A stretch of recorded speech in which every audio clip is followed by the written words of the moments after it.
My mother-in-law demanded a DNA test before she'd accept my baby as family. I agreed, but asked everyone to take one. Carol set the paternity test kit on the table between the deviled eggs and the sweet potato casserole, still sealed in its plastic wrap, like it was just one more dish she'd brought to pass. It was 6:40 on the second Saturday of October, 5 weeks after Ren was born, and my daughter was asleep in her car seat under a burp cloth someone had draped over the handle to block the dining room light. She didn't stir. I stared at the box. Bright blue cardboard, a stock photo of a smiling, toothbrush-cheeked infant. While 12 people crowded around a table that comfortably sat 10, went quiet enough that I could hear the furnace kick on in the basement. "I love her," Carol said, folding her hands in her lap the way she did before Grace. "I do, but I won't call her a Whitfield until I know for certain she is one." Nobody moved. Owen's fork stopped halfway to his mouth, a piece of green bean casserole still speared on the end of it. I remember thinking, absurdly, that the casserole was getting cold, that someone should say something about the casserole, because nobody seemed able to say anything about the actual box sitting where a serving dish should have been. I said yes before I'd even finished deciding to. What I didn't know yet was that agreeing to that test would end up cracking open a secret Carol had been guarding for 35 years, one that had nothing to do with my daughter at all, and everything to do with the son sitting 2 chairs down from her, methodically not looking at either of us. I'd been dating Owen Whitfield for 2 years before I understood what the orchard actually meant to his family. To me, it had started out as a pretty backdrop for engagement photos. 40 acres of Honeycrisp and Cortland trees outside Millbrook Valley, Vermont, a red-painted barn with a hand-lettered sign, a cider press that had been running every autumn since Owen's grandfather Elias planted the first rows in 1958. Owen's father, Desmond, had died 6 years before I ever set foot on the property, of a fast-moving pancreatic cancer that took him in under a year, but the orchard still felt like it belonged to him in 100 small ways. His tools still hung in the shed in the exact order he'd left them. His handwriting was still on the price chalkboard by the register, half erased and never fully redone, because nobody had the heart to be the one who painted over it. I met Owen at the Millbrook Farmers Market 4 years before any of this, on a Saturday morning in June when I was working the register at a bakery stall, 2 booths down from where he was selling cider donuts, off a folding table with a hand-painted Whitfield Orchard sign zip-tied to the front. He bought a dozen blueberry muffins over 6 consecutive Saturdays before he worked up the nerve to ask if I wanted dinner sometime that wasn't at either of our folding tables. We got married 2 years later in the orchard itself, under the same rows of Honeycrisp trees his grandfather had planted, with Biscuit wearing a bandana somebody had tied around his neck and Carol crying through the whole ceremony in a way I'd taken, at the time, for pure happiness. I found out I was pregnant the following spring on a Tuesday morning, standing in our bathroom with a chipped mixing bowl still sitting unwashed in the kitchen sink from pancakes the night before, and I remember thinking, with a kind of stupid, uncomplicated joy, that this baby was going to grow up climbing the same trees Owen had climbed as a kid. Carol had been thrilled when we told her, genuinely, tearfully thrilled, the kind of reaction that made me feel, for a few months, like I'd finally cleared whatever bar she'd been holding up since the day Owen first brought me home for dinner. She started a scrapbook. She cross-stitched a small wall hanging with Ren's due date on it before we'd even settled on a name. None of that reconciled later, with the woman who set a paternity test kit down next to the deviled eggs. I still don't fully know how to hold both versions of her in my head at the same time. Some days I'm not sure I'm supposed to. Carol ran the place like a woman who had fought hard to keep it and had never quite let herself believe the fight was over. She'd taken over the books the year Desmond got sick, kept the orchard solvent through 2 brutal frost seasons that wiped out half the county's crop, and won an ugly boundary line lawsuit against the dairy farm next door that had dragged on for 3 years and cost more in legal fees than the disputed acreage was worth. Somewhere in the middle of all that, she'd developed what Owen affectionately called the blood thing, the Whitfield Family Trust, the legal entity that actually held title to the orchard, the equipment, the cider operation, and the mineral rights under the Northfield, required its voting shares to pass to lineal blood descendants of Elias Whitfield, Section 4.2, specifically. Owen told me his grandfather had written that clause after an ugly divorce a generation earlier, split an even older version of the family land in half between an in-law and the actual bloodline, and that Carol treated the clause less like a piece of estate planning and more like scripture that had been personally handed down to her. I'd seen the blood thing in small doses long before Ren was born, the way Carol introduced Owen's second cousin, adopted as an infant, raised in the family his entire life, as not blood, but we love him just the same, always with that same small pause before just the same, like she was doing the boy a favor by finishing the sentence generously. The way she'd once gently corrected a dinner guest for calling the orchard dog an aging golden retriever named Biscuit, who slept under the cash register every day of his life, part of the family. "He's a very good dog," she'd said, smiling. "Let's not get carried away." I'd laughed it off at the time. Owen had laughed it off. Neither of us laughed it off in October, with a 5-week-old asleep 3 feet from a paternity test kit still wrapped in cellophane. Here's what actually happened at that table, because the 2 sentences I gave you earlier don't do the evening justice. Carol had waited until dessert plates were half cleared to bring the box out from wherever she'd been keeping it, behind her own chair, I found out later, the entire meal, and she set it down with both hands, carefully, the way you'd set down something breakable. She looked around the table first, first. At Inez, at Callum, at Owen, like she was gathering witnesses rather than confessing something. I've thought about this for weeks, she said, before anyone had asked her to explain herself. I'm not saying it to be cruel. I'm saying it because Elias built this family on something specific, and I owe it to him and to Desmond to make sure that's protected. Inez set her fork down hard enough that it rang against her plate. Carol, she's 5 weeks old. I'm aware of how old she is. Callum, to his credit, tried a joke first, the way he tried a joke with most things that made him uncomfortable. Something about how he'd happily take a paternity test too if it got him out of Thanksgiving cleanup duty. And nobody laughed, and he went quiet after that, turning his water glass in slow circles on the tablecloth. Carol turned toward Owen then and waited, and I remember watching my husband's face and understanding for the first time in 2 years of marriage that there was a version of this argument he'd already lost a dozen times before I ever showed up at that table. He didn't defend her. He also didn't defend me. He just said quietly, "Mom, that's not," and didn't finish the sentence. And Carol took his silence, I think, as something closer to agreement than it actually was. That's when I said yes. Not because I thought for 1 second Carol had a real question about Wren's parentage. Nobody at that table did, including Carol, but because refusing would have handed her exactly the reaction she'd built the whole performance to provoke. Outrage, tears, a wife who couldn't produce a simple answer to a simple demand. I wasn't going to give her that. I said yes, calmly, and watched something in her face flicker. Not triumph exactly. More like she hadn't fully planned for what came after getting the answer she'd asked for. I told myself in the car on the drive home from that dinner that Carol was frightened, not cruel, that grief and money did strange things to people, and that this would blow over in a week the way most of Carol's opinions eventually did. Owen didn't say much on the drive. His jaw did the thing it did when he was chewing on something he didn't want to say out loud, working back and forth like he was trying to grind a sentence down small enough to swallow. 2 days later, I called Carol myself. I told her I'd take the test. Gladly, immediately, no hard feelings, on one condition. If blood mattered this much to this family, then everyone who actually stood to inherit under Section 4. 2 should be tested too, not just my 5-week-old daughter, sitting for a swab alone while the rest of us watched from a comfortable distance. Owen, Carol herself, Owen's Aunt Inez, Desmond's younger sister, the closest living blood relative on the paternal side, Owen's cousin Callum, next in line in the trust documents after Owen. Let's settle it properly once, I told her, and never have to sit through a dinner like Saturdays again. There was a long pause on the line, long enough that I thought the call might have dropped. That's not necessary, Carol said finally. Nobody's questioning where Owen came from. Then it costs you nothing, I said. My hands were shaking hard enough by the end of that call that I had to set the phone down on the kitchen counter instead of hanging up properly. My stomach didn't unknot for the rest of the afternoon. Carol agreed to schedule the baby's test within the week. She did not agree to schedule her own. She told Owen it was a matter of decorum, that a 68-year-old woman submitting a cheek swab in her own dining room like a suspect in a police procedural was a different thing entirely from confirming a newborn's parentage, and that people would talk if word got around town that Carol Whitfield had been tested too, as though something about her required proving. Owen relayed all of this to me, standing in our kitchen with a cup of coffee gone cold in his hand, and I watched something shift across his face as he heard himself say it out loud, and realized in real time how it actually sounded. Millbrook Valley is the kind of town where a private phone call is common knowledge by Wednesday. Inez heard about the standoff within days, and called Owen to say, gently but without any real softness underneath it, that if his mother wasn't willing to sit for the same test she was demanding of a 5-week-old, that fact alone told her everything she needed to know. Callum, who ran a landscaping business 2 towns over and had never once in the 6 years I'd known him asked me a single personal question, texted Owen a single line: "Is mom seriously making the baby do this alone?" I didn't see the message when it came in. Owen showed it to me at 11 that night, sitting on the edge of our bed with Wren's monitor crackling faintly on the nightstand, and for a while neither of us said anything at all. By the following week, it wasn't just family who knew. I ran into Roland Fitch, who'd worked the Orchard's pressing room for going on 20 years and had known Carol since before she married into the family, at the general store on Route 9, and he stopped his cart in the cereal aisle to ask, with the particular delicacy of someone who'd clearly rehearsed the question, whether it was true Carol was having some trouble accepting the new baby. I told him, as evenly as I could manage while holding a screaming 5-week-old in a carrier that had chosen that exact aisle to melt down in, that I wasn't sure trouble was the word I'd have hicked. He nodded like that confirmed something he'd already heard from somebody else, wished me luck, and pushed his cart on toward the dairy case, looking like a man who'd learned more than he wanted to know. I told myself it didn't matter what the town thought, it mattered anyway. I started noticing the way certain women at the pediatrician's office looked a beat too long at Wren before looking away. One of Carol's oldest friends from church stopped me outside the post office to say, unprompted, that families worked these things out privately in her day, as though privacy were something I'd failed to provide rather than something Carol had discarded the moment she set a test kit down in front of 12 witnesses. My hands started shaking in situations that had nothing to do with Carol at all, reaching for a gallon of milk, buckling Wren into her car seat, signing a delivery slip at the front door. I hadn't realized how much energy it took, carrying a secret that wasn't even mine, until I was doing it in a checkout line. The family called what Inez generously referred to as a trust conversation the following Sunday. 8 people crowded around Carol's kitchen table, the same table the blue box had sat on 6 days earlier. Inez made the case plainly, the way she made most cases, without raising her voice once. Either everyone tested, she said, or nobody did, and she wasn't willing to sit through watching a baby who couldn't defend herself get singled out a second time. Callum agreed, mostly, I suspected, because some part of him liked the idea of his aunt finally having to sit still for something instead of running the table the way she always did. Owen sat between his mother and his wife and said almost nothing the entire hour, which I understood completely and hated in equal measure. Carol's voice, when she finally spoke, carried an edge I hadn't heard from her before, not once in 6 years. I built this family back from nothing after Desmond died. I am allowed to protect what's left of it. Nobody answered that directly for a moment. Then Inez said quietly that protecting the orchard and protecting the people standing in this kitchen weren't always the same thing, and that Carol might want to spend some time thinking about which one she was actually doing tonight. The vote, informal, unrecorded, but as real as any vote either of us had ever been part of, went 5-2. Carol lost. Owen didn't say much on the drive home from that vote either, which was becoming something of a pattern between us that fall. The silence after family gatherings had started to feel like its own separate relationship, running alongside our actual one. When we got home, he stood at the kitchen sink for a long time without turning on the water, and when I asked what he was thinking, he said quietly that some part of him had spent the whole meeting waiting for someone to point out that agreeing to test everyone was, in its own way, still buying into the premise that blood was the thing that mattered most in this family. I know that's not what you meant, he said. I just keep hearing my mother's logic in my own head now, and I hate it. I told him I understood, and that the fastest way out of a rigged argument is sometimes just to win it on the other person's own terms, and then burn the terms down afterward. He almost smiled at that. It was the first almost smile either of us had managed in a week. 2 days later, without telling anyone she was doing it, Carol called the family's trust attorney. Priya Anand had handled the Whitfield family trust for 22 years, since before Owen was born, and she met with the 3 of us, me, Owen, and, at Inez's insistence, Inez, in a converted farmhouse office 12 miles outside Millbrook, a bar admission certificate framed on one wall and a space heater humming under her desk against the October chill. She explained in the careful, unhurried voice of someone who had delivered difficult family news for 2 decades that a standard paternity test alone wouldn't fully resolve the trust question, because Section 4.2 required lineal descent from Elias Whitfield specifically, and since Desmond had died 6 years earlier with no stored DNA sample on file anywhere, there was no direct way to compare Owen against his own father. The workaround, she said, was a broader kinship panel, an autosomal comparison run against the closest available paternal line relatives, which meant Inez, and ideally Callum as well, since both descended from Elias through Desmond's side of the family. Combined with a standard test comparing Ren against Owen, it would settle every question in the room at once, for everyone, permanently. She recommended a lab out of Burlington the firm had used for 2 prior estate disputes, Legacy Diagnostics, and she walked us through the chain of custody herself. Swabs collected in her office in front of witnesses, sealed and initialed on the spot, shipped under a tracking number. She logged into the trust's file personally that same afternoon. Owen asked her, in the flat voice he'd been using for most of that meeting, what would actually happen to the trust if the panel came back clean across the board, the outcome all of us still expected. Priya told him plainly, nothing. The distribution language would stand exactly as written. Carol's proposed amendment would have no legal basis to move forward, and the whole episode would become, eventually, a story the family told at Thanksgiving instead of a live wound. Inez asked what would happen if it didn't come back clean, and Priya, to her credit, didn't pretend not to understand the question underneath the question. Then we deal with whatever the file actually says, she told us, not before. I've been doing trust law for 2 decades, and the fastest way to make a bad outcome worse is to start drafting the crisis response before you know what the crisis is. I appreciated her for saying it, even though none of us at the time believed we'd ever need to hear it twice. We met the lab's director, Dr. Simone Achebe, the following Tuesday, when she drove down from Burlington to oversee the collection in person. A courtesy, she explained, that the lab extended to any case with legal weight attached to the outcome. She'd spent 14 years running parentage and kinship panels and had been called to testify in probate court more times than she could count off the top of her head that afternoon. She swabbed the inside of Ren's cheek with a long cotton stick, while I held my daughter's head still, her tiny face scrunching up in outrage at the intrusion for exactly 3 seconds before she forgot about it entirely. Then Owen's. Then Carol's, who arrived 20 minutes late, sat down without removing her coat, and did not make eye contact with anyone in the room the entire time. Then Inez's. Then Callum's, who cracked a joke about finally getting to see inside his own DNA that nobody laughed at. Dr. Achebe sealed each swab into its own labeled envelope, reading the label number aloud before setting it into the collection case, and told us the file would be logged under case WT 2291. Results, she said, in 10 to 14 business days. Dr. Achebe took a few extra minutes before she left to walk us through what the kinship panel would actually measure, sketching a rough family tree on the back of an intake form as she talked. Elias at the top, Desmond and Inez as his children, Owen and Callum as the generation below. A parent-child test like Ren and Owen's is close to unambiguous, she said. A kinship comparison like Owen and Inez's is a little softer. It's a statistical match, not a fingerprint. But when the numbers are this far off, they're not subtle. You'll know. I asked her because somebody had to. How often a kinship panel like this turned up something nobody expected. She considered the question for a second, the way a person considers something they've actually had to answer before. More than people think, she said. Less than the daytime talk shows would have you believe. Somewhere in between. Priya brought in a forensic accountant a week later, a trust auditor named Frank Delacroix, who'd spent 20 years modeling exactly this kind of contingency for family estates, to run the numbers on what the trust corpus, just over $6 million,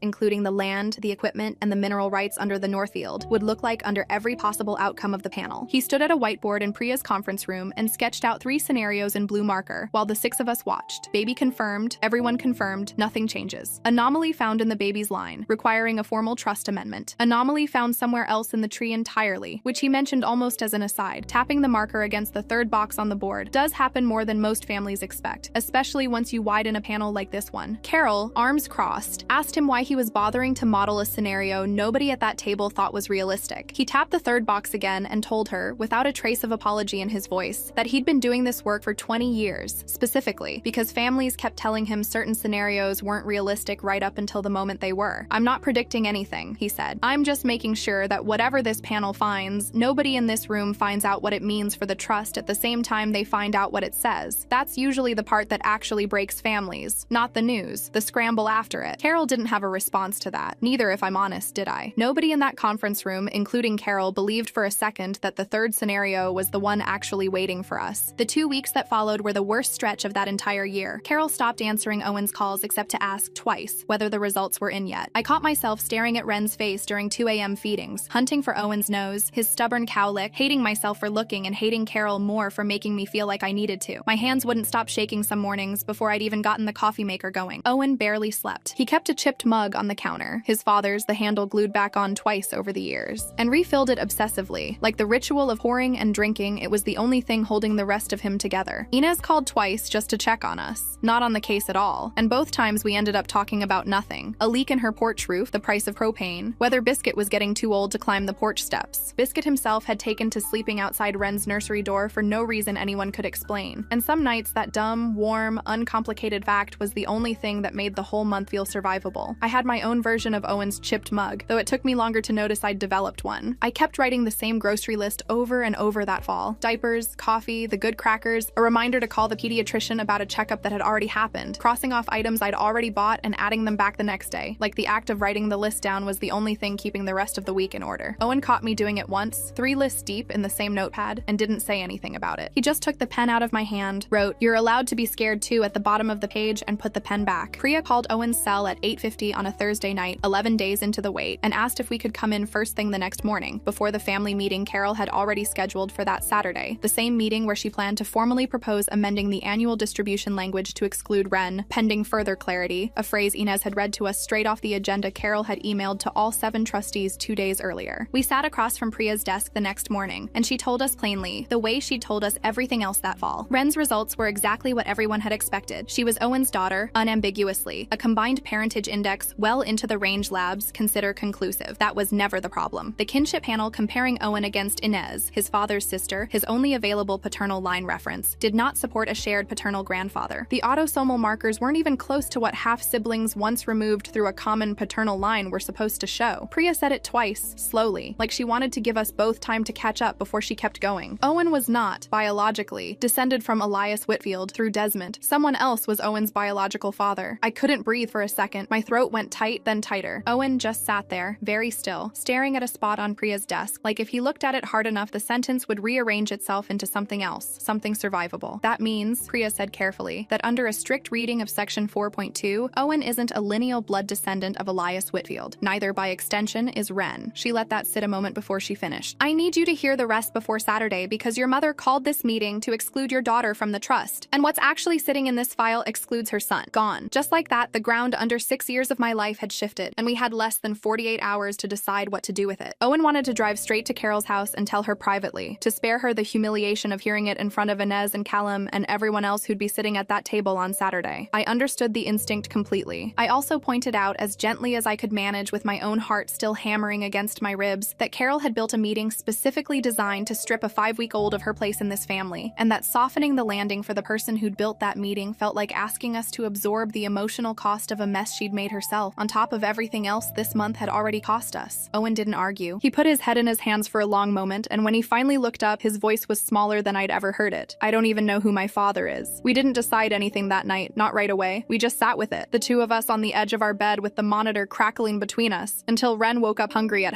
midnight and gave us both something simpler to do with our hands. I fed her in the rocking chair by the window while Owen stood in the doorway, still in the same shirt he'd worn to Priya's office that morning, watching us in a way that made me think he wasn't really seeing either of us, just turning the last 12 hours over and over. If I tell her privately, he said finally, she gets to choose how this comes out. She's chosen everything else this fall. I didn't answer right away because I didn't want it to sound like I was making the decision for him. I just told him that whatever he decided, I'd stand next to him for it, and that the one thing I couldn't do was watch him protect the only person in this who hadn't spent a single day this fall worrying about protecting either of us. He was quiet a long time after that. Then he came and sat on the arm of the rocking chair, put his hand on the back of Ren's head, and said it was time to call Priya back. We told her to proceed exactly as scheduled. Owen drove out to Inez's place the next afternoon, alone, and didn't tell me what he was going to ask her until he got back that evening. He'd wanted to know, he said, whether she remembered anything, any offhand comment, any strange silence, from when he was small, anything that might have hinted at what Priya's file now said outright. Inez told him no, nothing, not one thing. And then she'd told him something else instead, something he repeated to me almost word for word while we sat at our own kitchen table that night. She said Desmond used to drive 40 minutes each way to watch Owen's Little League games even during the busiest weeks of harvest, that he'd kept every one of Owen's report cards in a shoebox in his workshop, that the last conversation the two of them ever had, 3 days before he died, was Desmond telling him he was proud of the man he'd turned out to be. Proud like a father is proud, not like a man reciting a line he half believed. None of that changes because of a lab report, Inez had told him. If anything, it proves your father knew exactly what he was choosing, every single day, for 31 years. He didn't need a test to tell him you were his. Your mother's the only one who ever needed that. Owen didn't cry in front of me that night, but he sat very still for a long time with his father's chipped mug in both hands, not drinking from it, just holding it. The meeting was at Carol's kitchen table. Same 8 people, same chairs as always. Carol had printed an agenda this time. Item 2 read, in a font that made it look more official than it had any right to be, clarification of section 4.2 status re-B, minor beneficiary. She read her opening remarks off an index card, something about protecting 3 generations of stewardship, something about not being able to call someone a Whitfield, until I know for certain she is one. The exact phrase from the dinner table, word for word, like she'd rehearsed it in the mirror. Priya waited until Carol finished. Then she opened the folder. She read the baby's results first, plainly, without editorializing. Ren was Owen's daughter. Full stop conclusively. A few people around the table exhaled at once. Carol's face did something complicated, relief maybe, or the beginning of a retreat she still thought she was going to get to make gracefully. Then Priya read the second finding. The room didn't erupt. It went the opposite direction, dead silent, the kind of silence where you can hear someone's chair creak 2 seats down and a truck downshift out on the county road half a mile away. Inez put a hand flat on the table like she needed something solid under her palm. Callum's mouth fell open and stayed that way. Carol didn't say anything at all for what felt like a full minute, and when she finally spoke, every bit of certainty that had carried her through the whole autumn was gone from her voice. That's not possible, she said. Nobody answered. That report is wrong. Priya told her gently, but without backing down an inch, that it wasn't wrong, that Legacy Diagnostics automatically ran a second confirmatory panel whenever a kinship result came back this far outside the expected range on anything with legal weight attached, standard protocol, and that the second panel had matched the first exactly. It was Inez, not Priya, who finally said the thing everyone else at the table was still too stunned to say out loud. Carol, just her name at first, then quieter. How long have you known? Carol's hands were shaking on the table, and for once in the 11 weeks I'd watched this version of her, she didn't have a rehearsed line ready. What came out instead was smaller than anything she'd said all fall. 35 years ago, she said, during a bad stretch in her marriage. During a year Desmond had spent traveling constantly for orchard supplier contracts and barely came home for more than a night at a time. There had been someone else. Briefly, she said Desmond never knew, never once suspected anything in 31 years of raising Owen as his son. She said she'd spent 3.5 decades telling herself it didn't count as a lie, because the affair had ended long before Owen was even born, because she'd loved Desmond completely, because she'd raised Owen as a Whitfield in every single way that actually mattered. She said some nights it had felt so distant that it seemed like it had happened to somebody else entirely, a woman she used to be and had mostly managed to forget. You made a 5-week-old prove her blood, Inez said, while you sat on this for 35 years. Carol didn't have an answer for that. Nobody at the table did, for a long time. Owen was the one who finally broke it. Not Priya, not Carol. He looked at his mother, really looked at her for the first time since we'd sat down, and said, in a voice steadier than I expected, I'm not angry that you had an affair 35 years ago, Mom. People have affairs. Marriages survive worse.